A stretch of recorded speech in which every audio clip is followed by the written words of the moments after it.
Hi, I'm Morgan. Welcome to Way of Living podcast, where you will hear empowering women talking about how you shouldn't feel stuck in an unfulfilling career and how to follow your dreams.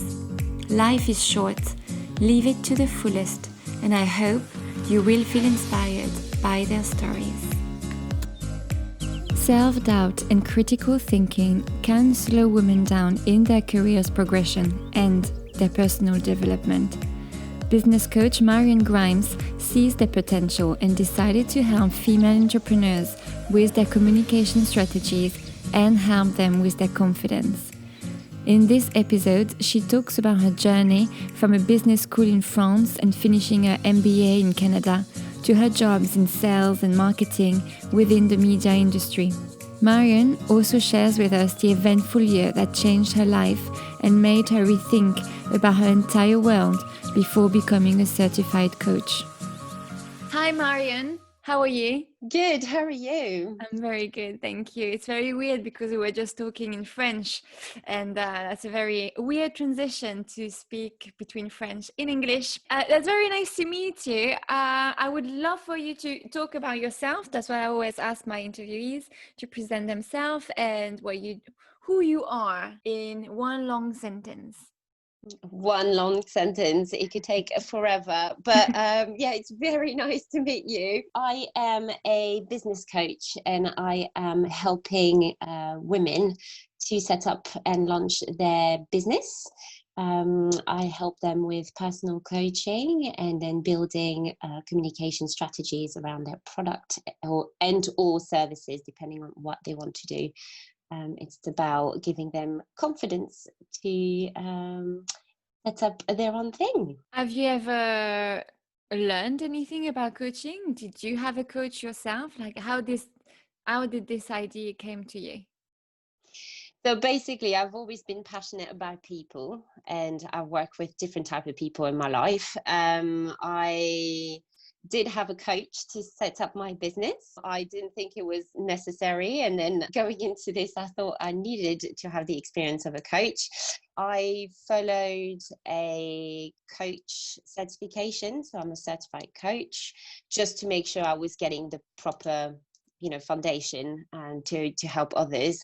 But yeah, I basically went to coaching because my biggest dream was to become a teacher, and I think it kind of like binds really well with being a coach. And as everything, I think you do need to have a little bit of a training, and this is what I've done. Yeah, that's completely right, actually. Like when if you want to be a teacher, but then with all the experience you have, that's a very good combination. Because actually, yes, you had over 10 years of experience in marketing, is that right? Yes, in sales and marketing. So I've got an Mm. MBA in marketing. So I've done a business school in France and I finished an MBA in Canada. The MBA is international marketing. I'm passionate about everything related to advertising, ads, commercial. So when I started working in sales, thinking, you start in sales and then you slowly move to marketing, as I thought that's what people were doing. And I actually continued in sales for a very long time, just because, again, it just came back to talking to a lot of people and having that kind of human interaction, having people like to talk to. And then I moved into a role that included marketing as much as sales. So I basically had to extend the business into a new market, and I had the possibility of doing any marketing that I wanted. So yeah, it's about 15 years of experience in that. And I've always been in the media world. So that experience definitely helps when it comes to working with new businesses. I hate saying small businesses, but a niche business is a small business.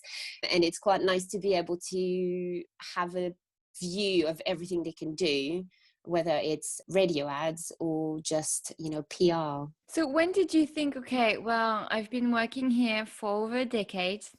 I love it, but I want something else. What happened? I had 1 year of my life when everything changed, basically. 2017 for me was the year where four major things happened in my life. I lost my dad at the beginning of the year. I found out I was pregnant maybe 3-4 weeks after that. And then I lost my grandmother that same year, and I lost my job, and I became a mother. So that was a year of things happening one after the other. And my daughter was early as well. So I finished my job on a Friday and she was born on a Monday. So literally one thing after the other. But it kind of like set me up to think about what I wanted to do with my life. I liked my job. I liked being around people and the marketing side of things. This was everything. But then at the same time, I just didn't feel completely happy with it all. So I just wanted to explore different things.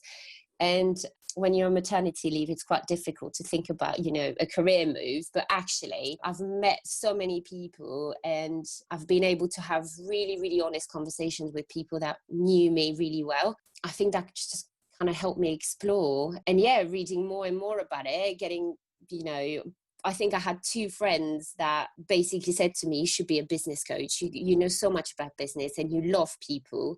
And I was a bit like, I'm not sure that's for me. And actually, it was eye-opening. Just like made some research and just realized this is exactly what I want to do. Yeah, so then you just make a plan and you just make it happen. That's very interesting that actually that's your friends, your people around you that actually helped you find a new career path. Because that's true that, especially for French people, because we're both French, it's not something that we really know about coaching. It's very American. It's coming to the UK. It's coming to the Australia. So I think it's very interesting. And again, it's very important because we hear about it a lot on the podcast. It's very important to surround yourself with people that know you, love you, and they can actually bring the best in yourself. Yeah, exactly. I think it's very difficult for each individual to kind of look into themselves deep enough to understand exactly what they want to do. And there's a few resources that we've been using for coaching, and in the certification that I've made, there's always a part of it that is ask your work colleagues certain questions, or ask your close family will give you some sort of feedback, and then your close friends will give you another feedback. Because at the end of the day, as natural as you want to be, you always have a different face depending on who you have in front of you. So at work, you probably won't be the same person as you are at home. And that's totally normal. And that's totally, it's human. And I think with lockdown and everything that has happened, a lot of people have found themselves questioning a lot of different things, because then, they didn't have their work face on, or they didn't have just their family face on. They had like a little bit of both. And it is one of these things where having people that you know really well and know you really well and are also very honest with you, it was a game changer for me. And again, it just came from two friends that just don't know each other, and one is French, the other one is from the UK, and it was just completely, they just don't know each other, they don't talk to each other, we haven't worked in the same environment, and it's just, it was a game changer. You help women entrepreneurs who want to start new projects and they don't know where to start, and small businesses, like niche businesses. Why is it so important to help women for you? Because I am fascinated by the potential that women have, but also their capacity of questioning the situation they're in. I'm not saying men are not doing it. All I'm saying is that usually women are always thriving to do better. I think it's in our DNA, and I think we're also very critical of ourselves, and that can slow us down. But the minute someone helps you open the door, it's like opening the floodgates to creativity and to just being awesome. I think women have such a potential to do so many different things and do so many great things, that for me it's really important to kind of be that kind of key in unlocking all of it. Beat me up. is the name of your business. You actually explained it to me earlier and I really liked it because I didn't think, because that's true that when you hear the name of a brand, the name of a company, the name of anything, a coffee shop, you don't really think, where did this come from? Because when I was looking for it on Google at the beginning, before I wrote Pitch Me Up Agency, it was a lot of self-care names. Yeah. You should try to look at like Peach something on Instagram and you'll find really interesting things. I might do that later. So Pitch Me Up is the name of your company. I'd love to know about where this name comes from. And you told me about this inside out type of agencies, which is something that you kind of made up. Can you talk to us about it and explain? Peach Me Up, apart from the fact that I actually really like peaches as a fruit, I really, really do like peaches. We had this thing about the color, the juiciness, the vitamins behind it. But basically, it was also a play on words for pitch me up, as in give me some juice and give me some energy, but also pitch me, as in PITCH, pitch me to the media, pitch my story to get the word out. That would be more on the marketing side of things. And basically, if you look at a peach as well, that comes a little bit into, the whole branding behind it. But if you look at a peach, the stone usually looks like, I think anyway, it looks like a little brain. So it can just be your idea. And then the entire peach, you just flesh it out. And then you just have that kind of like soft skin around it. And I think it works really well with me. I love working with like really raw ideas and just try to make them pretty and try to make them workable, and giving people that kind of energy that you need for the day. For when you're an entrepreneur, it's really hard to stay motivated. It's really hard. We all hit brick walls. You can't surf at the top of the wave all the time. And I think giving that boost of energy is what I'm here for. And this is why we came up with the name, or the saying, of the Inside Out Agency, where we want to help people inside by staying motivated, keeping your eyes on the goal, knowing where you're going, and just like not giving up, because it is quite hard. I mean, about 65% of new businesses just shut down within the first 2 years because they just can't keep up with it. But also the out bit will take your story out to the press, to any advertising you want to do, any placement, any content, and we can help do both of that. We do the inside coaching and the outside teaching, really. So when you say we, is it because you have people working with you, for you? We started working on a few projects with my husband, which is a really interesting dynamic. Basically, my husband works for a big creative agency. So he works with big corporation on their marketing projects as an account director. So whenever I had briefs coming in, build a marketing communication, obviously I've got my MBA as a base, but then he's also in touch with a lot of people from TV, radio, influencers, and it's an experience I don't have. So he's just basically working with me on this side of the agency.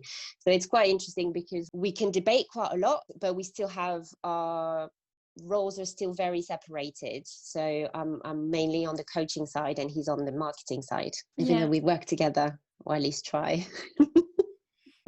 Yeah, that must be hard. When you had your daughter and when you had to rethink about your career plan and everything, do you work from home now? Is this what really is attractive as well, to be your own boss and to be a coach, to be able to work from home or around your daughter's schedule? Yeah, I guess the flexibility is a big thing, obviously, although I almost work full time now. Yeah, the flexibility comes from the fact that you can pick her up from nursery and then work again later in the evening. I think it's also the possibility of going to France and see my family and still being able to work without having to be in an office. It's one of the reasons why I chose to do that. But also, I do believe that when you work for yourself, you have an opportunity of choosing your clients. And for me, that was a big thing, mainly not that I worked with people I didn't want to work with in the past, but when you work in a company that's not yours, you will have to do things that you're not really comfortable with.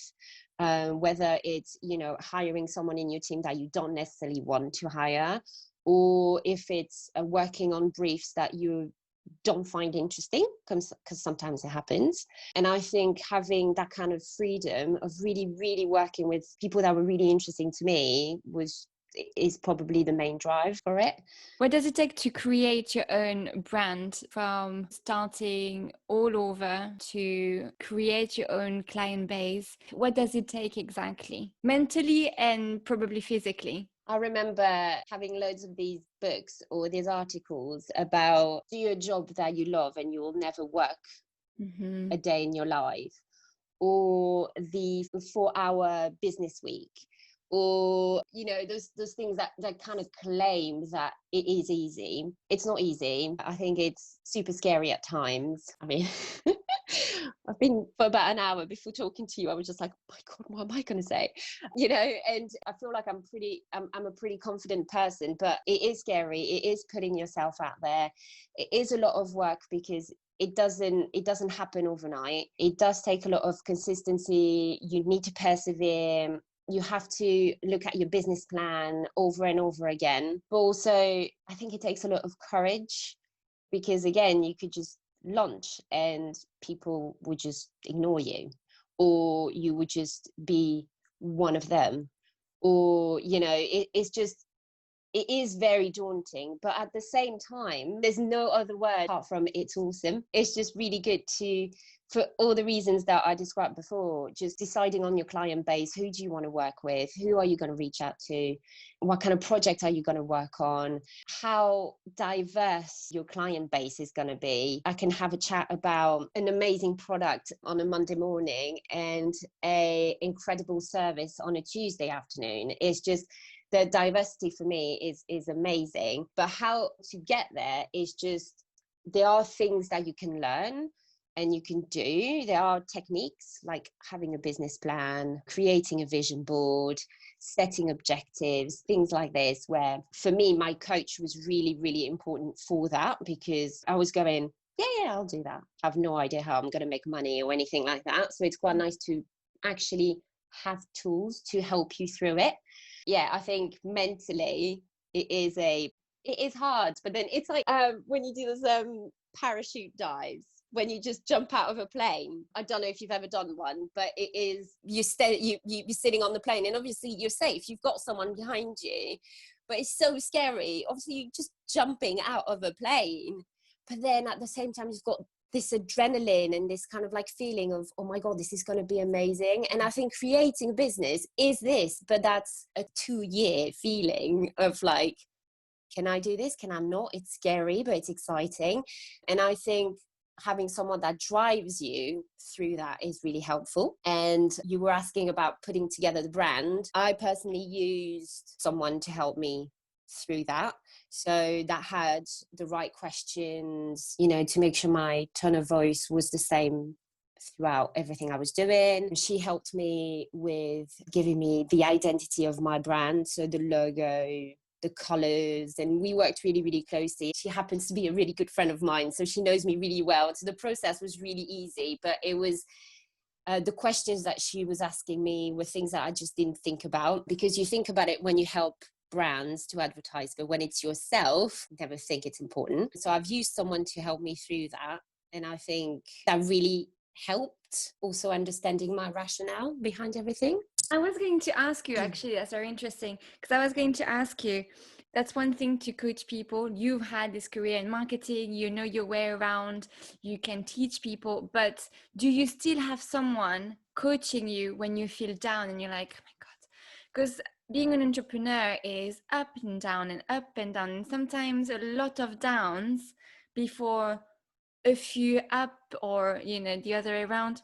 So how do you keep going? And because it's not easy to practice your advices to other people, on yourself. Yeah, so it's quite hard, but my professional coach is always a phone call away. We still have a chat unless we have a particular project that we work on that requires more time. We still have emails and text and kind of boosters. I call them boosters because sometimes it just takes one text to help you out. There's also a lot of, I know my family is really, really helpful because the moment I feel down, I can just have a chat. There's a few people in your life that are actually your coaches without you knowing because they don't have that tag on their heads. But I think when I've helped the clients I've helped to set up their business, or when they had their business set up but they just needed to know where to go, like what was the next step, I've always been in touch with them. Even with lockdown and things slowing down, it's always a question of how you doing. And I do think as well that it's really important that you check how you're feeling, because there will be days where there will be a complete write-off. There's no point of attempting anything on these days. I think being honest and just saying, can't do this today, why don't I look at it tomorrow, is something that not a lot of us do. And I think as entrepreneurs, we do have that kind of pressure of, my God, I haven't posted something on Instagram, people are going to forget about me. Or I haven't done this and I really, really needed to do it, otherwise my production line is going to stop. There are moments that you can stop and just breathe. I was not a big fan of it, but I got into it a lot more, is meditation, just a 10-minute breather. I use Headspace and it's brilliant for that. It's 10 minutes and just resets everything. I think the minute you admit that you're not doing well on that particular day, stop, reset. Yeah. Listen to yourself. Yeah, and I think it's good for everything. When you do a physical activity, if you go for a long run, people that run marathons, they do hit times during this, imagine 4-hour run. They're not going to be mentally strong for 4 hours. They will hit brick walls, but then you need to push through. I think knowing everyone goes through it as well really helps. Just like, really bad to compare yourself. You shouldn't be comparing yourself, but knowing you're not alone, it's always helpful. You were talking about COVID-19. How did you keep your clients, the little businesses and the people who were going to start a new business or they just started, how did you keep them motivated? So it's been a really interesting time, actually, because what fascinates me about entrepreneurs is that they are very agile.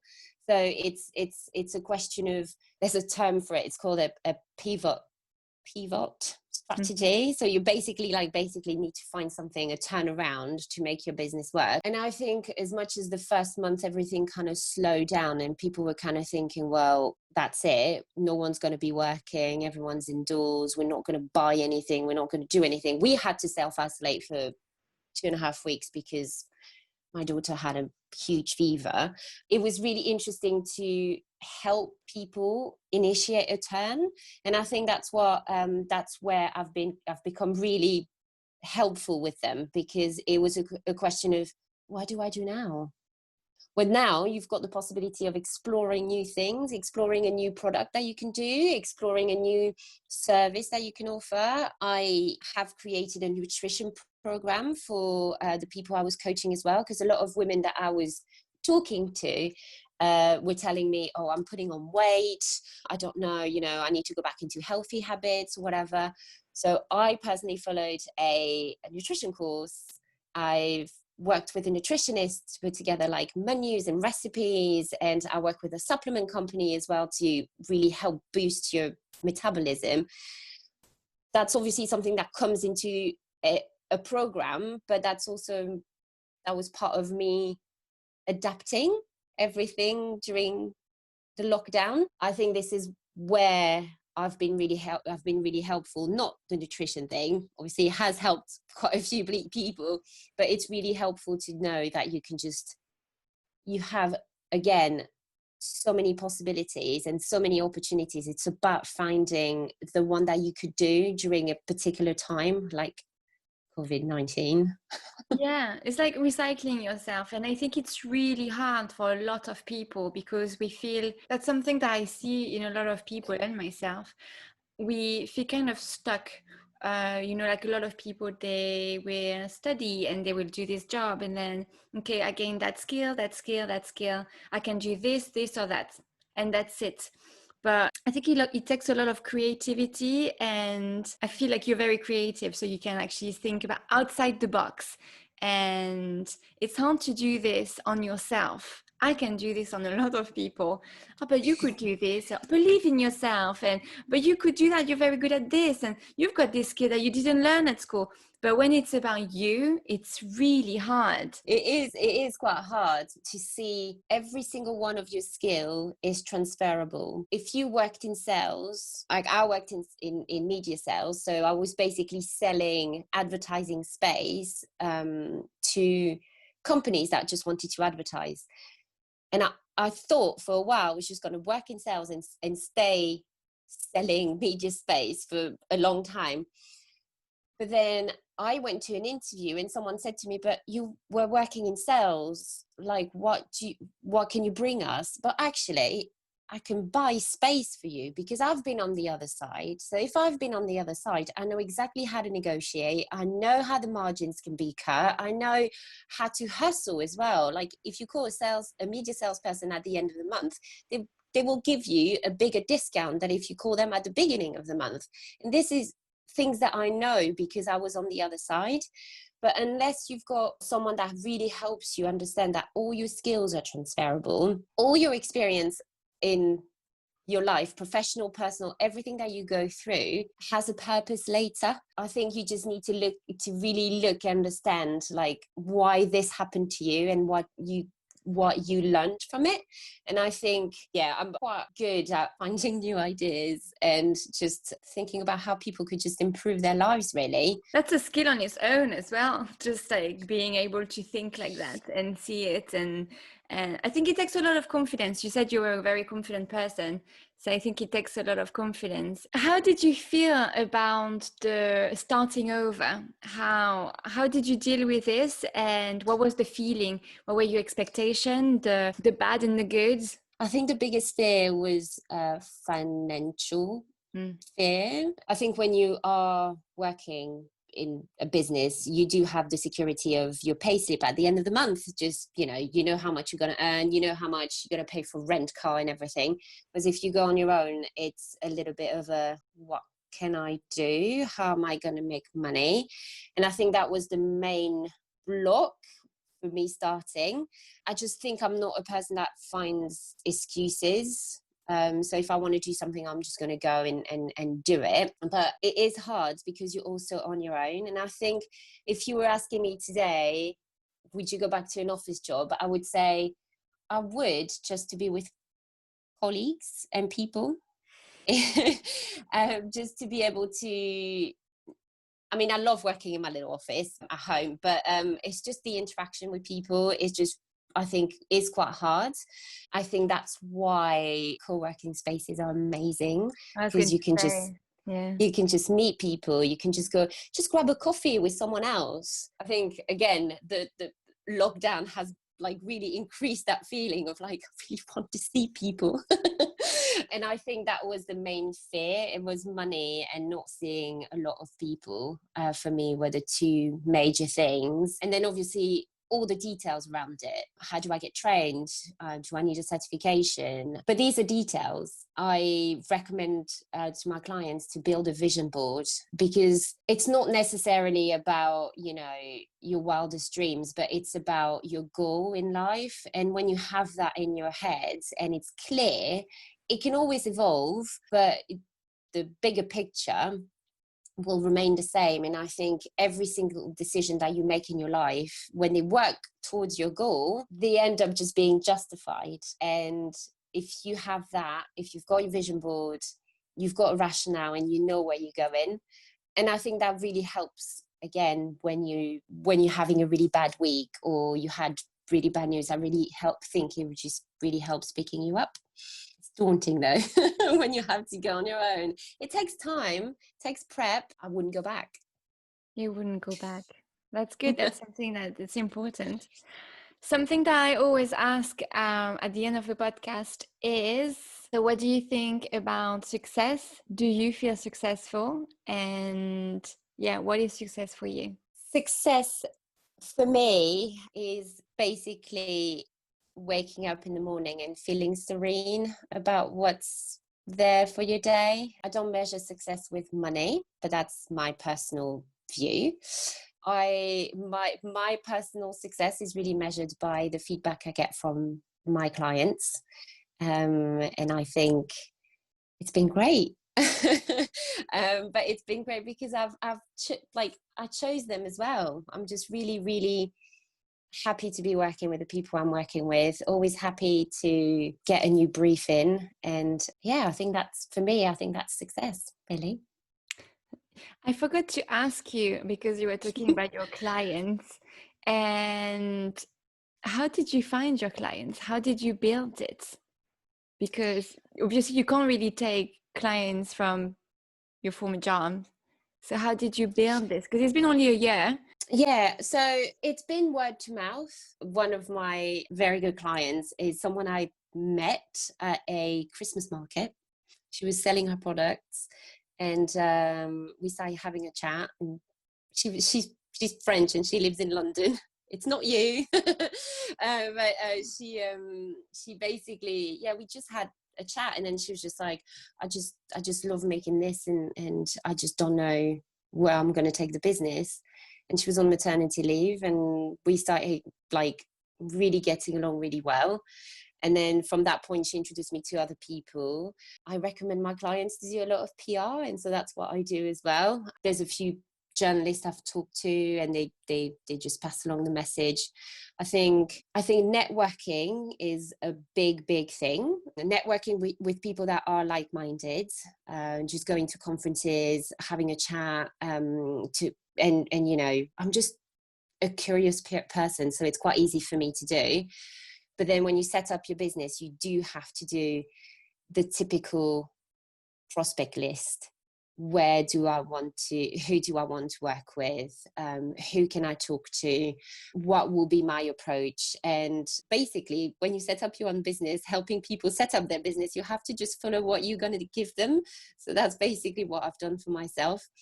Big whiteboard, and just listing people I wanted to get in touch with, and worked well so far. So hopefully it will continue. I really like it, and it's not too much of like social media. It's a lot of the raw networking, word of mouth, and contacting people, look at meeting them face to face. And I really like your way of approaching your business. Is very interesting. I think that's it. Well, thank you so much, Marion. And I wish you all the luck and all the success.